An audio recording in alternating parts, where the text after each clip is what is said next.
pembelajaran hari ini?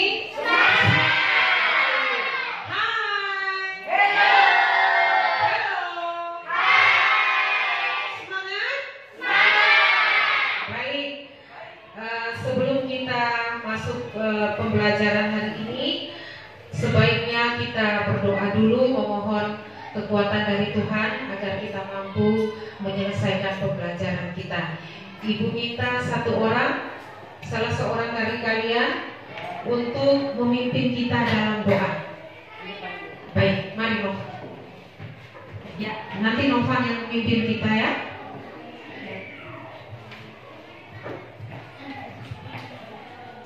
Teman-teman, sebelum kita belajar, ayo kita berdoa. Doa mulai.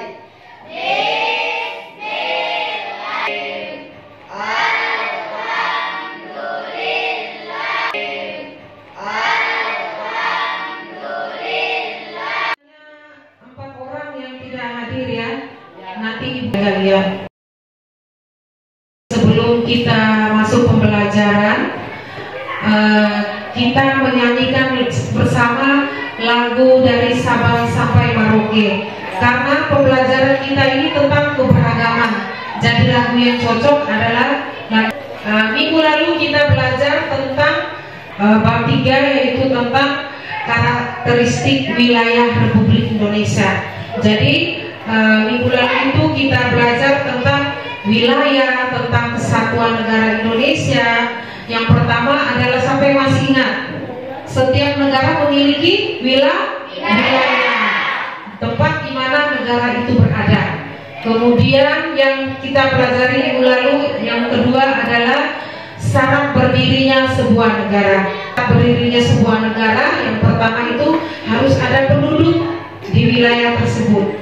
Kedua, adanya wilayah. Jadi di mana orang mau tinggal kalau tidak ada wilayah? Ketiga, adanya pemerintah yang berdaulat. Yang keempat, mampu menjalin hubungan internasional. Jika berdaulat, jadi sudah bisa menjalin hubungan dengan negara lain. Kemudian ciri-ciri negara kesatuan itu, pertama, pemerintah pusat memegang kendali seluruh pemerintah di daerah. Ya, walaupun nanti di pemerintah daerah itu ada juga pemerintah aparatnya, tapi memegang kendali adalah dari pusat. Kemudian adanya satu undang-undang dasar yang mengikat semua wilayah tersebut. Satu kepala negara dan kepala pemerintahan. Jadi presidennya sekaligus kepala pemerintahannya. Jadi kepala negaranya iya, kepala pemerintahannya iya juga. Baik, sudah berjuang untuk kemerdekaan negara kita. Lalu tugas kita kira-kira apa? Kita harus mematuhi peraturan, norma-norma yang ada, dan kemudian menjaga persatuan dan kesatuan. Karena keragaman, maka keragaman itu jangan menjadikan tempat sebagai alasan untuk perpecahan, tapi keragaman itu kita jadikan sumber kekuatan untuk persatuan. Jadi kita sepakat ya menjaga persatuan dan kesatuan. Nah, hari ini kita belajar tentang keberagaman. Jadi keberagaman itu harus menjadi modal untuk persatuan bangsa. Baik, sekarang kita nyanyikan lagu dari Sabang sampai Merauke.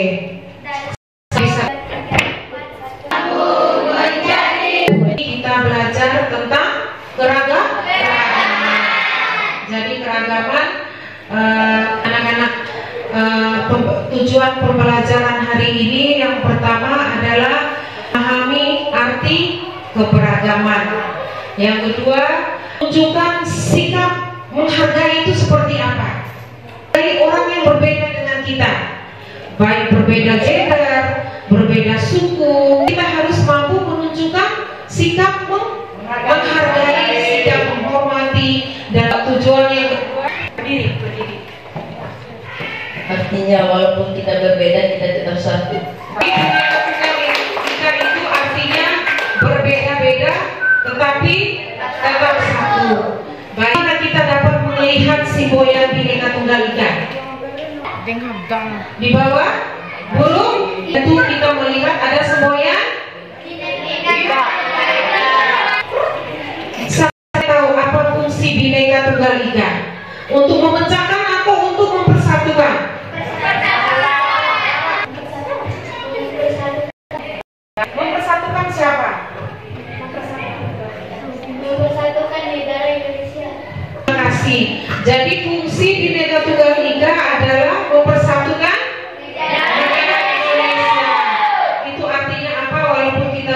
berbeda-beda kita tetap satu negara Indonesia, negara kesatuan Indonesia. Ini kita diharapkan mampu menyebutkan berbagai macam suku, agama, ras, antar golongan, ya. Jadi kamu mampu menyebut macam-macam suku apa, mampu menyebut ada berapa agama di Indonesia dan sebagainya. Kedua, tujuan yang kedua adalah hormati keberagaman itu kita dukung dengan sikap kita, paham ya?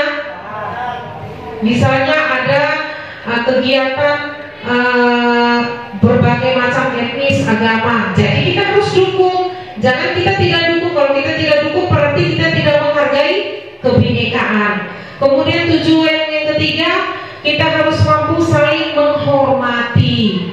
Jadi setelah pembelajaran ini yang tadinya tidak mau menghormati agama lain, setelah kita belajar ini kita harus bisa menghormati orang yang berbeda keyakinan dengan kita. Kemudian mampu memahami prinsip-prinsip pentingnya pelestarian nilai kearifan lokal. Nilai kearifan lokal itu apa ya? Budaya setempat. Budaya setempat kita itu misalnya ada pakai rimpu, ada pawe rimpu. Itu juga kita harus paham, ya. Itu kan ada lokalnya kita di sini. Ada kebiasaan kita. Praktik nilai kearifan lokal. Di sini ada yang bisa menenunkan, ada yang bisa menenunkan yang ada. Nah itu dia termasuk melestarikan nilai-nilai kearifan lokal dan perlu dipertahankan.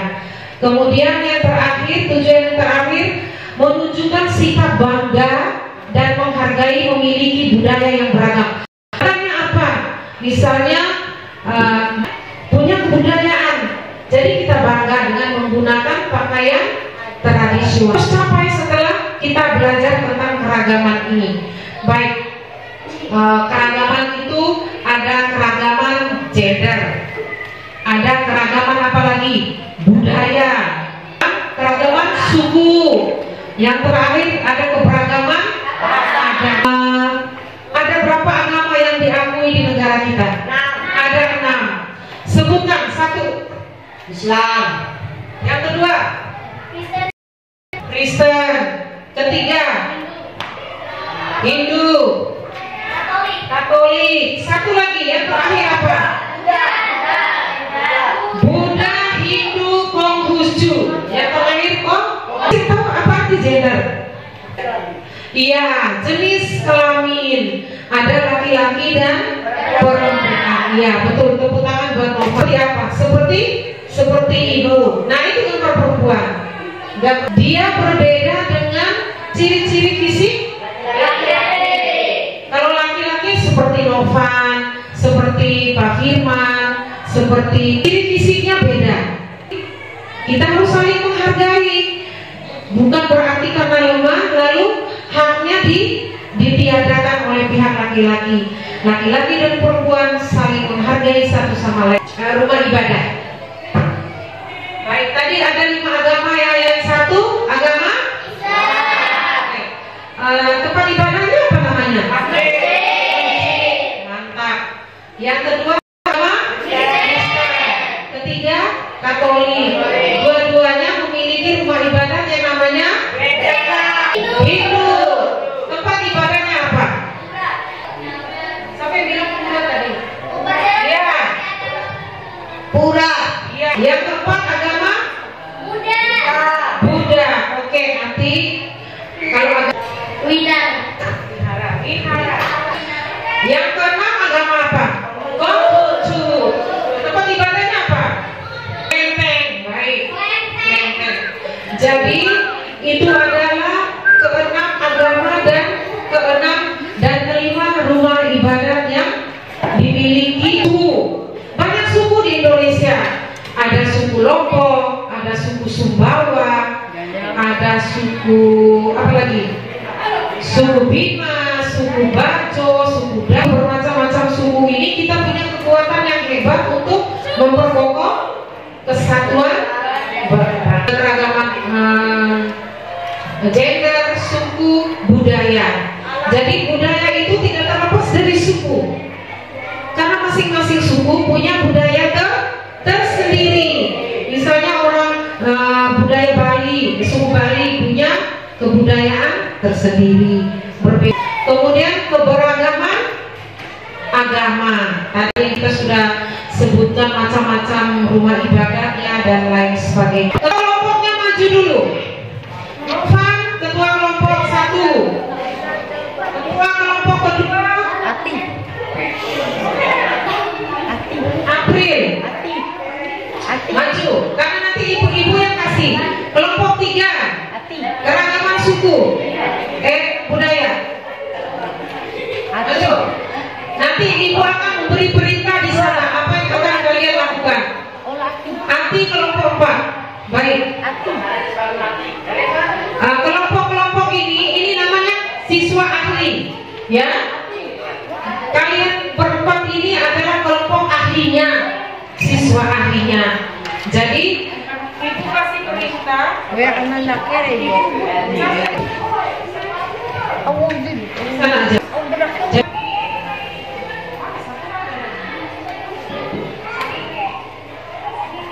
Teman kalian ini namanya kelompok ahli.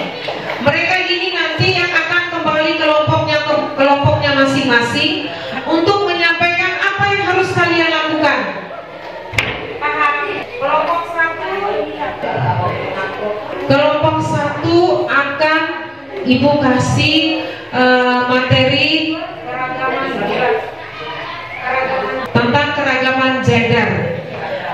Kelompok kedua keragaman suku. Kelompok ketiga keragaman budaya. Kelompok 4 agama. Jadi kalian ini silakan bekerja bersama sih, beritahukan bahwa materinya ke kelompok ya. Silakan duduk kembali ke kelompoknya. Yang keragaman gender adalah keragaman jenis kelamin, yakni perempuan dan laki-laki. 2. Kesetaraan gender. Setiap manusia memiliki hak yang sama. Tidak ada satu kelompok manusia yang lebih mulia dibanding kelompok lainnya kecuali menyangkut ketaatan pada Tuhan serta pada hukum yang berlaku. Ya, Tersebut berlaku di rumah tangga, di lingkungan sosial bertetangga maupun di masyarakat secara luas. Perempuan dan laki-laki punya hak yang sama di dalam bekerja dalam kegiatan perekonomian untuk tugas-tugas sosial, berpolitik serta kegiatan keragaman sesuai. 3. Membangun kesadaran gender di kehidupan sehari-hari. Kesetaraan gender belum sepenuhnya terwujud dengan baik, padahal laki-laki dan perempuan setara di hadapan Tuhan serta hukum. Nama saya Amina. Apa yang dimaksud dengan keragaman gender? Oke. Baik. Tadi ditanyakan oleh dengan keragaman gender. Silakan kelompok ini menjawab. Siapa yang mau menjawab? Novan. Gender adalah keragaman jenis kelamin, yakni perempuan dan laki-laki. Apa perbedaan kedua kelompok gender laki-laki dan perempuan? Apa perbedaan kedua kelompok gender laki-laki dan perempuan? Satu, perbedaan berdasarkan aspek fisiologi, yaitu perbedaan secara fisik berdasarkan ciri fisik biologi masing-masing serta hormonnya yang biologis. Perempuan memiliki fungsi reproduksi untuk perbedaan berdasarkan antropologi. Di masyarakat zaman tradisional, laki-laki umumnya pun mengolah makanan dan menjaga anak-anak secara bersama-sama juga. Oke, terima kasih. Kalau ditemukan juga untuk yang menanyakan. Tepuk tangan sekali lagi. Kamus Bahasa Indonesia KBBI, suku diartikan sebagai golongan bangsa, sebagai bagian dari bangsa yang besar.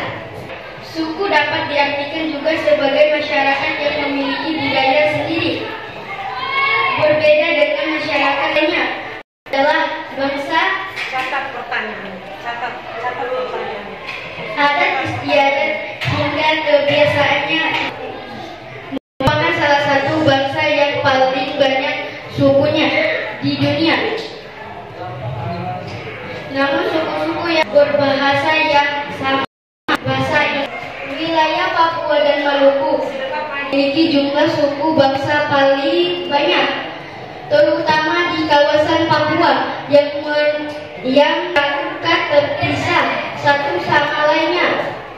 Ada ratusan tinggal di Pulau Bali dan Pulau Lombok. Lalu suku Sas. Tadi teman Novan bertanya begini, kelompok 2 benar. Keragaman suku itu bisa memicu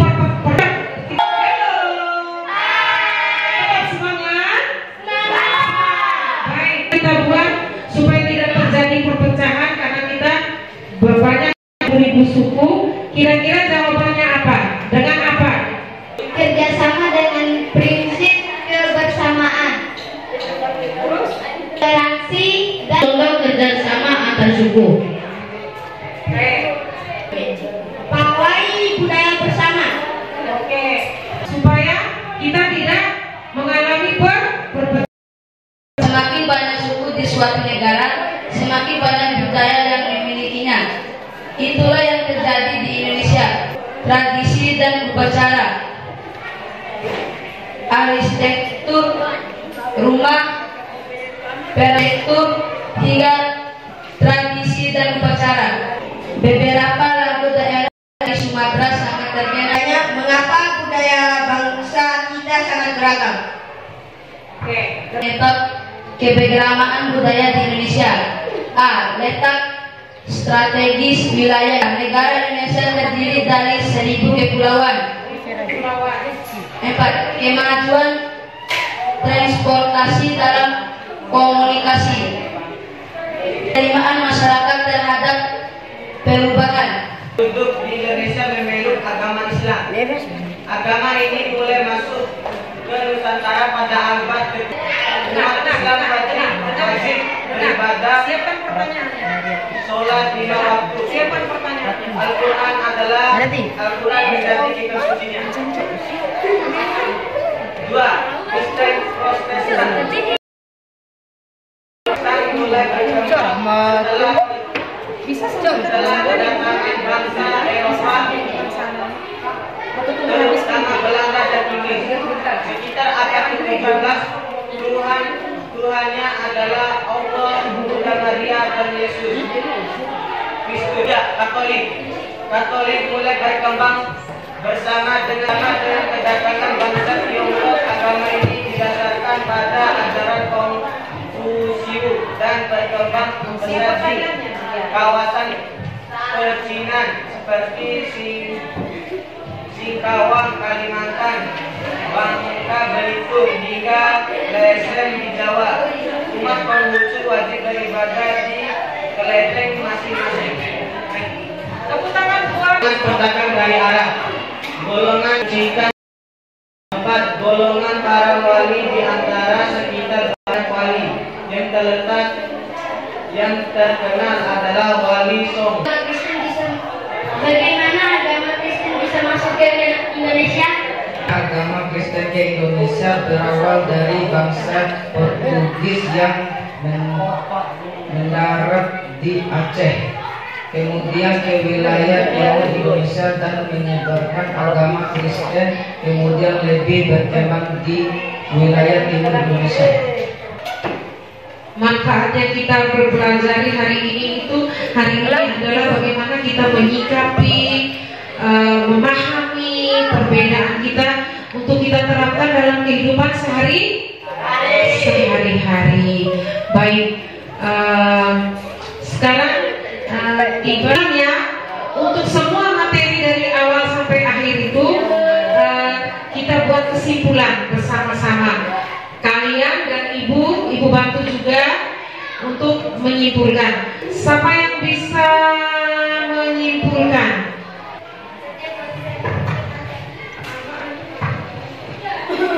Setiap manusia memiliki hak yang sama di hadapan Tuhan maupun di hadapan hukum. Tidak ada suatu kelompok manusia yang lebih mulia dibandingkan kelompok lain kecuali menyangkut ketaatannya pada Tuhan serta pada hukum yang berlaku. Beri tepuk tangan buat Kristina. Baik. Jadi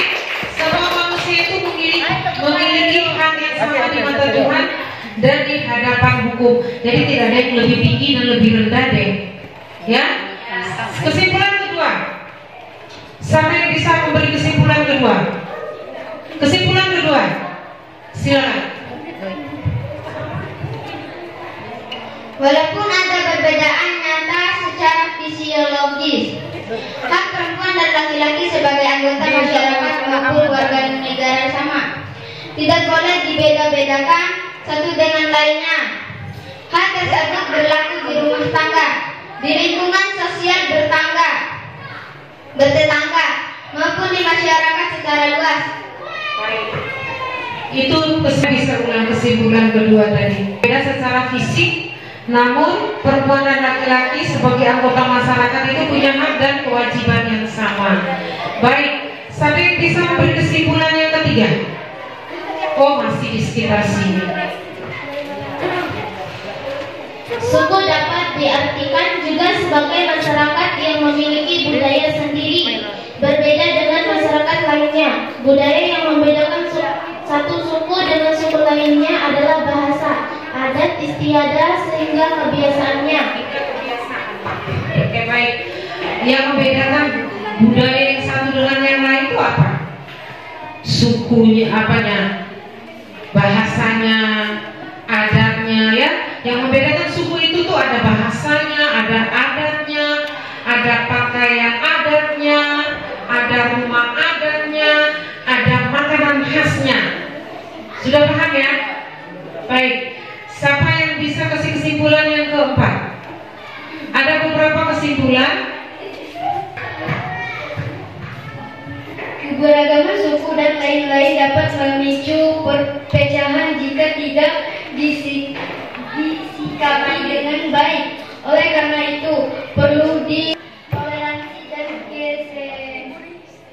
kesetaraan. Baik. Yang kesimpulan yang kelima, siapa yang bisa? Mari silakan. Ini ibu guru suka karena dia aktif, sudah ganteng, aktif lagi. Faktor yang menyebabkan banyaknya suku di Indonesia adalah keadaan geografis Indonesia yang merupakan negara kepulauan. Baik, ya betul.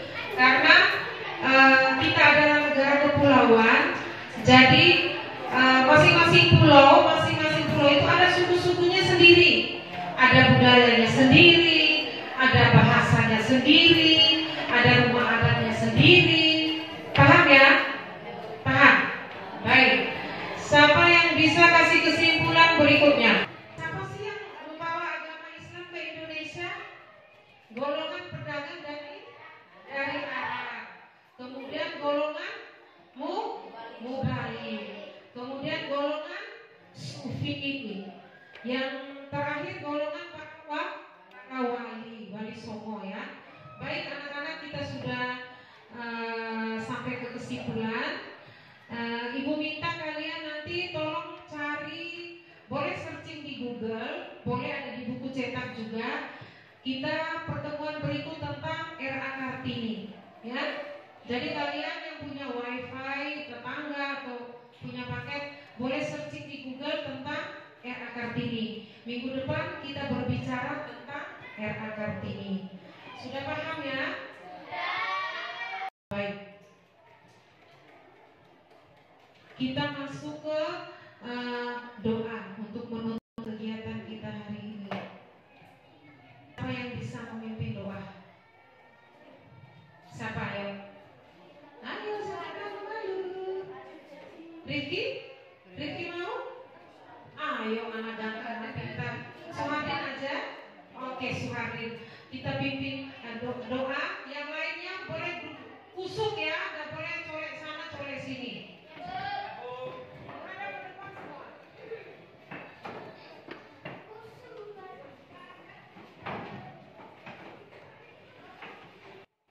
Duduk siap.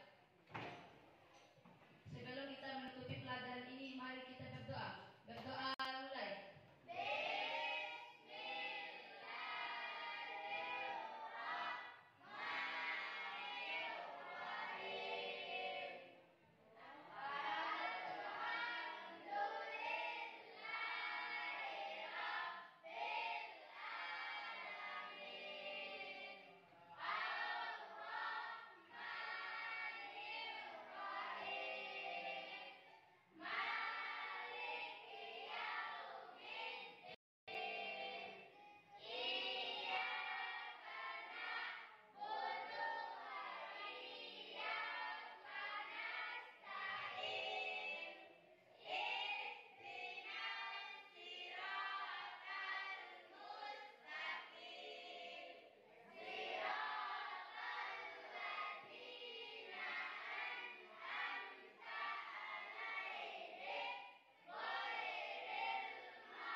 Indonesia.